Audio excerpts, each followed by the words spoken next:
Hello friends, நம்ம சாட்சியில் என்ன பார்க்க போறோம் அப்படின்னா CS25C05 data structures using C++. இப்படி இம்பார்ட்டன்ட் கொஸ்டின்ஸ் பார்க்கலாம். ரெகுலேஷன் 2025 ஸ்டூடெண்ட்ஸ்க்கான கொஸ்டின். ஸோ ஃபர்ஸ்ட் யூனிட் பொறுத்த வரைக்கும் 3 மார்க்ஸ். இதில் ஃபர்ஸ்ட் யூனிட்ல 1 மார்க்ஸ் வந்து ஃபுல் வீடியோல இருக்கும். இப்போ 3 மார்க்ஸ் பார்க்கலாம். Static function and static data members in C++ ரொம்ப ரொம்ப முக்கியமான ஒன்று. இதில் அட்வான்டேஜஸ் பார்த்துக்கோங்க. ஃப்ரெண்ட் ஃபங்க்ஷன் ரொம்ப ரொம்ப முக்கியம். அதில் மெரிட்ஸ் அண்ட் டிமெரிட்ஸ் பார்த்துக்கோங்க. கண்டிப்பா அந்த ஃப்ரெண்ட் ஃபங்க்ஷன்ல இருந்து உங்களுக்கு கொஸ்டின்ஸ் வரும். அதே மாதிரி ஆப்ரேட்டர் ஓவர்ரைடிங் ரொம்ப ரொம்ப முக்கியமான ஒன்று.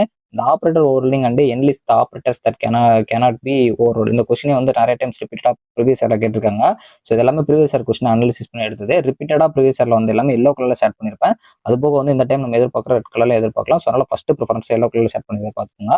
So call by reference and return by reference நல்லா படிச்சு வச்சுக்கோங்க. ரெஃபரன்ஸ் வேரியபிள் ரொம்ப முக்கியம். கன்ஸ்ட்ரக்டர் மட்டுமே தனியாக கேட்கலாம்.